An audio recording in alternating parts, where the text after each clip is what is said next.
오늘 본문 사도행전 9장에는 사울의 회심 사건이 기록되어 있습니다. 우리가 지난주에 추수감사 주일이어서 신명기 말씀을 보고 왔는데 잠깐 기억을 더듬어 보면 사도행전 7장에 스데반이 복음을 전하다가 순교를 하는 장면이 나오고, 사도행전 8장에 집사 빌립이 에티오피아 내시를 찾아가서 복음을 증가하는 내용이 나옵니다. 그리고 오늘 9장에 사울이 부활하신 예수를 만나서 회심하고 구원받는 사건이 나오고, 이어지는 10장을 보게 되면 고넬료, 이방인인 고넬료가, 백부장 고넬료가 베드로를 만나고 구원받는 이야기가 나옵니다. 그러니까 8장, 9장, 10장에는 여러 사람이 아니라 한 사람이 구원받는 이야기가 나오는데, 그 이야기는 멀리 보면 사도행전 13장부터 이어지게 되는 온 땅 가운데 땅 끝까지 복음이 전해지는 선교와 연결이 되어져 있습니다. 그래서 오늘 말씀 사울의 회심 사건을 볼 텐데, 사울은 그 이후에 성경에서 바울이라고 표현되는데, 이름이 달라진 것이 아니라 그냥 부르는 방식이 다른 것 뿐입니다. 아브람이 아브라함으로 이름이 바뀐 것, 사레가 사라로 이름이 바뀐 것, 야곱이 이스라엘로 이름이 바뀐 것, 이런 것이 아니라 히브리식으로 부르면 사울이고 사울 왕처럼, 헬라식으로 부르면 바울이라고 부릅니다. 사도 바울이 이방인의 사도로서 부름받았기 때문에 사명을 감당할 때 바울이라고 헬라식 표현으로 자신을 부르고, 사람들도 그렇게 불렀습니다. 그래서 오늘 그 말씀을 볼 텐데, 회심 그러면 크게 우리가 두 가지 유형으로 많이 구분해 봅니다. 하나는 이 바울과 같은 형이 있습니다. 오늘 말씀에도 보면 아주 예수님을 극적으로 만납니다. 그래서 이전과는 전혀 다른, 회심 이전과 이후가 분명하게 구별되는 아주 극적인 회심 사건을 경험하는 바울의 형 같은 사람이 있는가 하면, 어떤 사람은 디모데 같이 그냥 태어나 보니까 엄마 뱃속에서부터 예수를 믿었고, 그냥 모태신앙으로 태어나서 어느 순간 보니까 예수를 믿는 믿음이 확고하고, 회심 이것도 분명히 다르다, 분명하다, 이렇게 확신나는 경우가 있습니다. 바울 형도 있고 디모데 형도 있는데, 오늘 이 사울의 이 회심 사건을 통해서 이것이 갖고 있는 몇 가지 특징들을 살펴보려고 합니다. 첫 번째, 사울 회심의 첫 번째 특징은 뭐냐면, 사울 같은 사람도 회심을 경험했다는 겁니다. 사울 같은 사람, 좋은 의미가 아니죠. 부정적인 의미에서의 사울 같은 사람인데, 이런 사람도 회심을 경험했다는 겁니다. 오늘 본문이 시작하는 1절과 2절 말씀 우리 함께 합독하도록 하겠습니다. 사울이 주의 제자들에 대하여 여전히 위협과 살기가 등등하여 대제사장에게 가서 다메섹 여러 회당에 가져갈 공문을 청하니, 이는 만일 그 도를 따르는 사람을 만나면 남녀를 막론하고 결박하여 예루살렘으로 잡아오려 함이라. 아멘. 사울이 여전히 위협과 살기가 등등했습니다. 사도행전 8장에 사마리아에 가서 복음을 증거했던 집사 빌립의 이야기가 있어서 그렇지, 그 앞에 보면 스데반을 잡아 죽이는데 앞장선 사람이 이 사울이었습니다.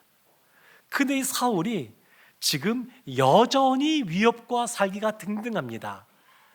스데반이 죽고 난 이후에 예루살렘 교회에 큰 박해가 임했습니다. 사울이 앞장서 가지고 가가호호 방문하고 남자 여자 할 것 없이 감옥에 가둬들이고, 이렇게 하다 보니까 사람들이 흩어지게 되었습니다. 근데 흩어지는 사람들이 그냥 흩어진 것이 아니라 가는 곳마다 복음을 전했습니다.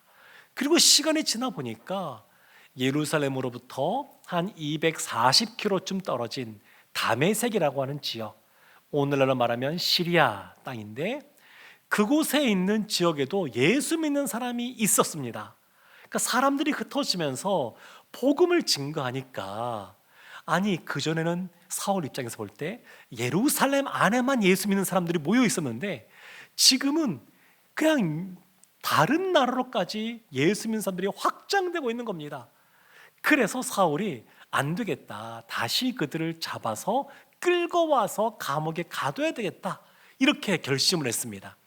그래서 이 아주 적극적이고 능동적인 사람이어서 누가 지시한 것 아닌데 대제사장을 찾아가서 다메섹에 있는 회당에 전달할 공문을 달라, 이렇게 말을 했습니다. 이 대제사장이 누구냐면 예수님을 십자가에 못 박으라고 예수님을 이렇게 넘겼던 대제사장이고, 이 대제사장이 누구냐면 베드로와 요한을 비롯한 사도들을 신문했던 그러한 대제사장입니다.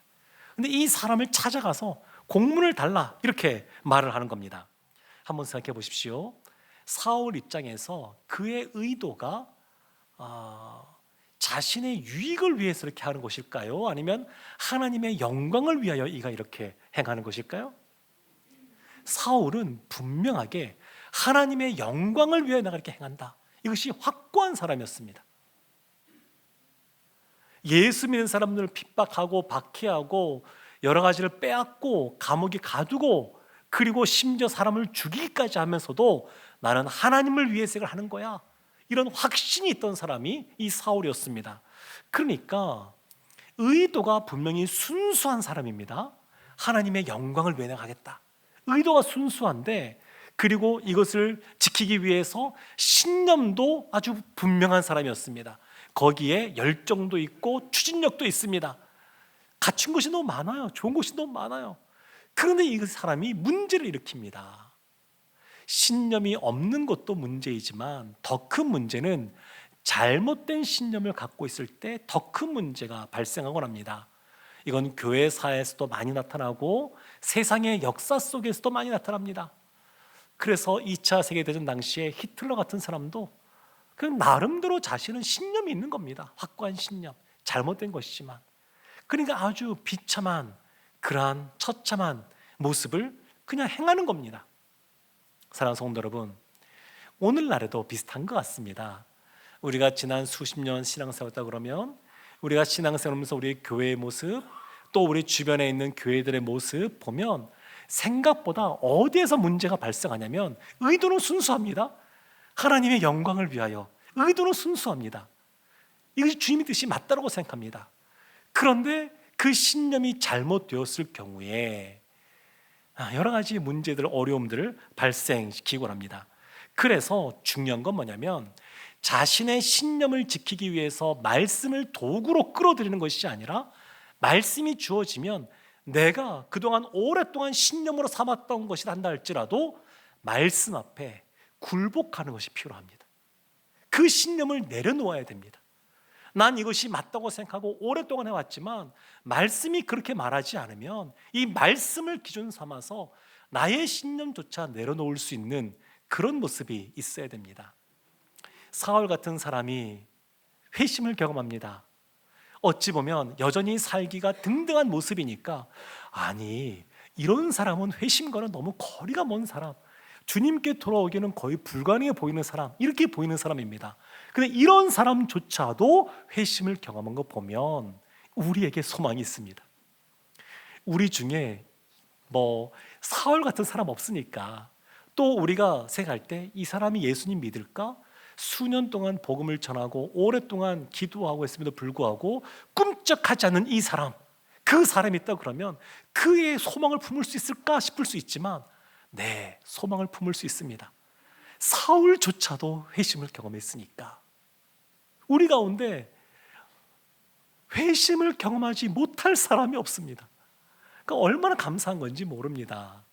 사실 이와 같은 회심의 사건, 이런 말씀들을 우리가 성경에서 볼 때 우리가 어떤 마음을 가지면 좋으냐면 이런 말씀을 대할 때 이 자리에 모여 계신 분들이 회심을 경험한 분이라고 저는 믿고 있습니다만 그래도 한 번쯤 돌이켜보는 겁니다. 회심은 내가 회심을 했나? 회심은 무엇인가? 회심한 자는 어떻게 살아야 되나? 이런 것에 대해서 한 번쯤 질문을 던지고 우리 자신을 살피는 것은 신앙생활에 굉장히 유익합니다. 사울 회심의 첫 번째 특징은 사울 같은 사람도 회심했다는 것이고, 두 번째 특징은 예수님께서 직접 먼저 찾아오셨다는 겁니다. 예수님이 직접 찾아오셨습니다. 한번 잘 기억을 떠올려 보십시오. 예수님이 부활하신 이후에 등장하신 첫 번째 모습이 어디 있는가? 바로 이 장면입니다. 이 장면. 그 전에 성전 미문에 있었던 그 나면서부터 걷지 못한 사람을 향해서 베드로 사도가 은과 금은 내게 없거니와 내게 있는 것은 내게 주노니 나사렛 예수 그리스도의 이름으로 일어나 걸어라 하면서 예수님의 이름을 언급하긴 했습니다만 예수님이 등장한 건 아닙니다. 스데반이 순교할 때 눈을 들어 하늘을 바라보니까 보좌 우편에 계신 주님께서 벌떡 일어나서 그를 맞이하는 모습을 보긴 했습니다만 그 예수님이 직접 그냥 이 땅 가운데 임하셔서 찾아오신 것은 또한 아니었습니다. 그러니까 지금 예수님이 찾아오셔서 말씀하시는 첫 번째 장면이 이 장면이고, 회심과 관련된 성경의 여러 기록들 또 교회사를 다 통틀어 보더라도 예수님께서 직접 친히 찾아오셔서 회심하게 하시는 이러한 그 경우는 찾아볼 수가 없습니다. 그래서 역사학자인 토인비는 이런 말도 합니다.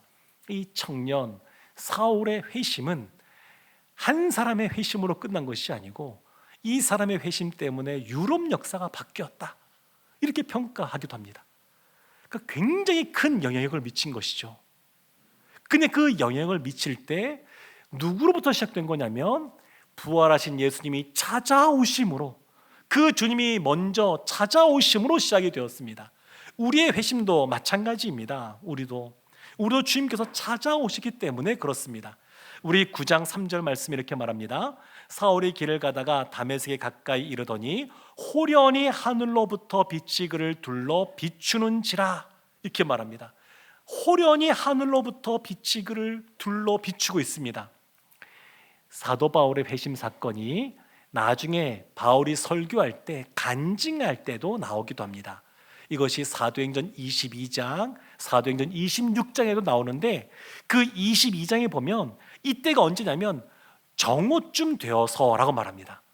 그러니까 빛 가운데 예수님이 찾아오시는데 가장 빛이 밝은 대낮에 정오 때 예수님이 찾아오시는데 태양빛보다 더 환하게 비치는 모습으로 찾아오신 겁니다.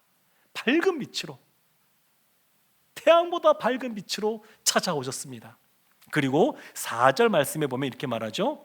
땅에 엎드러져 들음에 소리가 있어 이르시되 사울아 사울아 내가 어찌하여 나를 박해하느냐 하시거늘.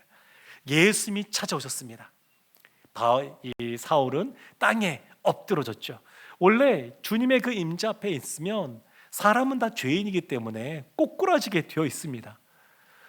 날마다 기도하는 삶을 살았던 다니엘조차 노년이 되었음에도 불구하고 주의 임재 앞에 고꾸라지는 모습이 성경에 묘사되어져 있습니다. 그러니까 이 사울도 땅에 고꾸라졌습니다. 엎드러졌습니다. 다만 귀는 열려 있어서 소리는 듣고 있습니다. 사울아 사울아, 이름을 2번 부르시죠. 2번 부르시고 내가 어찌하여 나를 박해하느냐, 이렇게 말씀하십니다. 한번 생각해 보십시오. 예수님이 공생의 사역 기간 동안에 사울이 예수를 만난 적이 있을까요? 동시대 인물이지만 만난 적이 없는 것 같습니다.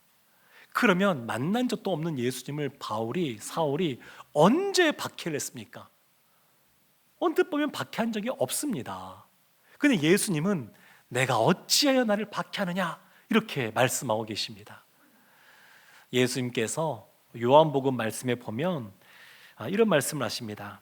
세상이 너희를 미워할 텐데 그 이유는 내가 너희를 세상에서 택하였기 때문이다, 이런 말씀을 하시면서 사람들이 나를 박해했기 때문에 너희도 박해할 것이다, 이런 말씀을 하십니다. 우리가 이 세상에서 받는 고난, 핍박, 박해 이런 것이 있다 그러면 사실 예수님 때문에 받는 것이고 그 예수님은 우리와 함께 하십니다. 교회의 머리 되시는 분이 예수님이시고 우리는 그 교회의 몸, 지체로 있습니다. 그런데 몸의 지체로 있는 우리가 박해를 받으면 우리만 받고 끝나는 것이 아니라 교회의 머리 되시는, 우리와 함께 하시는 주님께서도 박해를 받으시는 겁니다. 그 간혹 우리를 여러 가지 비난하거나 조롱하거나 힘들게 하는 사람 있을 수 있잖아요. 그 사람들은 알지 못하지만 되게 강심장입니다. 우리를 뭐라고 하는 것 같지만 사실은 주님을 향해서 뭐라고 하고 있는 것이거든요. 그래서 어떤 면에서 우리에게 굉장히 위로가 됩니다. 왜냐하면 나 혼자 핍박을 받고 박해를 겪고 어려움 속에 그냥 언덕을 넘어가는 것 같지만 주님이 함께 하십니다. 주님이. 그리스도인들을 향하여 사울이 박해했는데 예수님은 나를 박해한 것이다, 그렇게 말씀하고 있습니다. 때로는 참 마음밭이 너무 좋으셔가지고 그냥 사울과 같이 예수님이 찾아오지 않아도 먼저 예수님께 나가는 그러한 사람도 있곤 합니다. 근데 생각해보면 그 사람들조차도 사실은 예수님이 먼저 찾아가신 겁니다. 예수님이 우리를 먼저 사랑하셨기 때문에 먼저 이 땅에 오셔서 십자가를 져주셨습니다. 3일 만에 부활해 주셨습니다. 사실은 모든 것이 마찬가지입니다. 하나님과 우리의 관계는 하나님이 먼저 찾아오심으로부터 시작이 되었습니다. 우리의 회심도 하나님이 먼저 찾아와 주셨기에 우리가 우리의 마음을 바꾸고 삶을 바꾸고 예수를 믿고 나아가서 구원받는 삶을 시작하게 되었습니다. 사도 바울의 이 회심 사건의 가장 큰 특징이 뭐냐면 예수님이 친히 먼저 찾아오셨다는 겁니다. 그 어떤 것보다 이것이 가장 큰 특징입니다. 주님께서 만나셨기에 거기에서 뭔가 변화가 시작이 된 겁니다. 세 번째 특징이 있습니다. 그것은 혼돈의 시간을 보냈다는 겁니다. 혼돈의 시간을 보냈습니다. 혼란한 시간을 보냈습니다. 사도행전 26장을 보게 되면 사도 바울이 여러 가지 간증을 하면서 이 사건을 말하면서 이렇게 말하는 부분이 있습니다. 예수님께서 사울아 사울아 내가 어찌 나를 박해하느냐 이렇게 말했을 때에 그 뒤에 예수님께서 한 문장을 더 덧붙였습니다. 뭐라고 말씀하시냐면 가시채를 뒷발질하기가 내게 고생이니라. 예수님이 이런 말씀을 하셨습니다. 사울에게 가시채를 뒷발질하기가 내게 고생이니라. 가시채가 뭐냐면 우리 예전에 오래전에 그 경운기 이런 거 나오기 전에 밭을 가려면 소에게 쟁기를 이렇게 지워서 소가 끌게 했습니다. 그러면 고랑이 펴지는데 근데 소가 늘 성실해서 또 바른 길로만 가는 것이 아닙니다. 때로는 엉뚱하게 가기도 하고 때로는 그냥 멈춰서 있기도 하고 그렇게 하거든요. 그러면 우리나라는 채찍 같은 걸로 이렇게 탁탁 치죠. 그러면 이제 그 소가 바른 길로 가고 멈추지 않고 계속 밭을 가게 되는데 이스라엘은 가시채라는 것이 있습니다. 이게 뭐냐면 나뭇가지를 이렇게 뾰족하게 된 것을 들고 있다가 소가 쟁기를 끄는데 멈추거나 그러면 그 뒷다리를 찌르는 거예요. 멈추지 말고 가라고 서 있으니까. 이게 가시채거든요. 근데 지금 사울이 어떤 존재냐면 가시채를 뒷발질하기가 계속 찔리는 거예요. 고생하고 있는 겁니다. 어찌 보면 사울은 본인의 열정이 있습니다. 신념이 있습니다. 그래서 그것을 위해서 열심히 달려가지만 때로는 몸이 피곤할 수도 있고 마음이 힘들 수도 있고 사람들이 자기처럼 다 똑같이 따라오지 않으니까 거기서는 어려움이 있을 수도 있고 그 나름대로 고생하고 있습니다. 나름대로.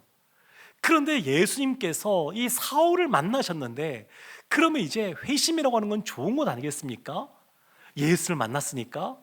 그런데 사울의 삶 속에 그러면 갑자기 좋은 일이 딱 생겼느냐? 꼭 그렇지가 않습니다. 그렇지가 않아요. 9장 5절에 보면 이런 말씀이 있습니다. 대답하되 주여 누구시니까 이르시되 나는 내가 박해하는 예수라. 사울이 묻죠. 주는 누구십니까? 나는 내가 박해하는 예수다. 그러니까 뭔가 지금 특별한 영적인 체험을 하고 있는데 사울이 생각해도 이건 하나님이 행하시는 것 같은데 근데 지금 나타나신 분을 향하여서 누구십니까?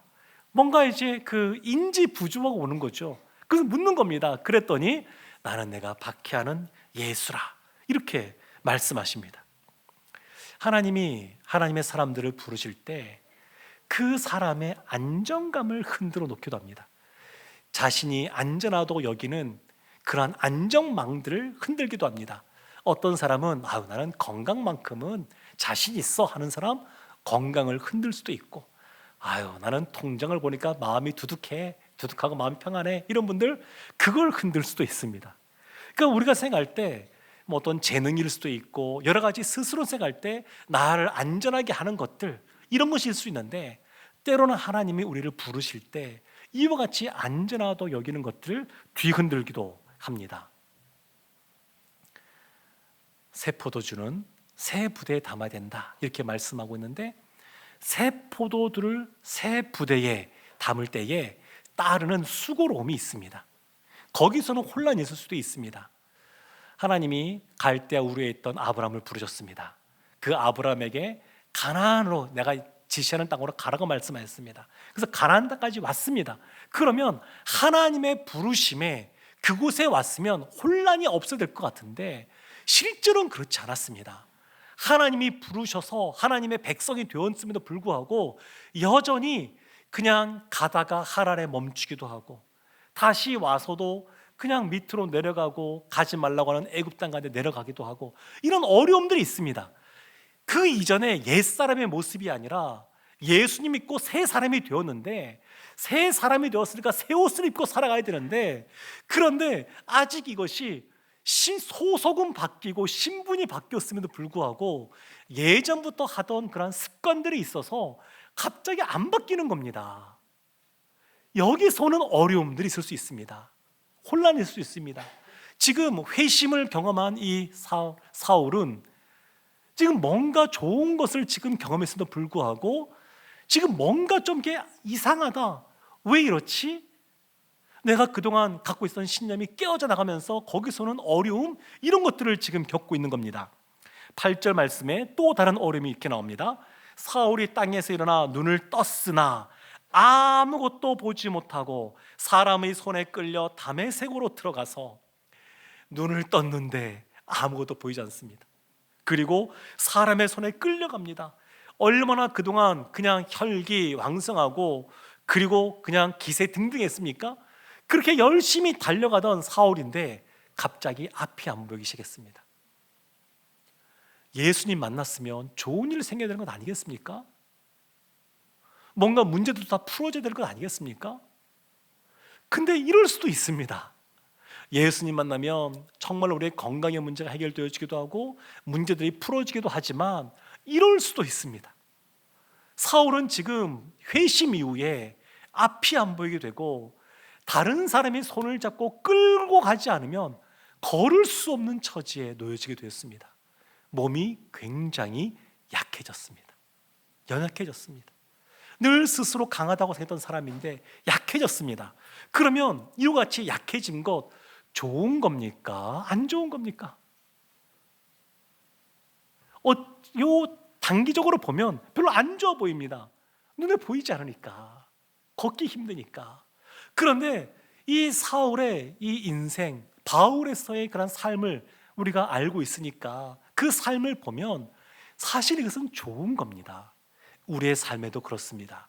때로는 어렵고 힘든 일이 닥칠지 몰라도 그것이 축복의 시작일 수가 있습니다. 사울이 그런 것들을 지금 경험하고 있습니다. 9절 말씀에 보면 또 안타깝게 이런 것이 나옵니다. 사흘 동안 보지 못하고 먹지도 마시지도 아니하니라. 식음을 전폐하고 금식하면서 하나님께 기도하고 있습니다.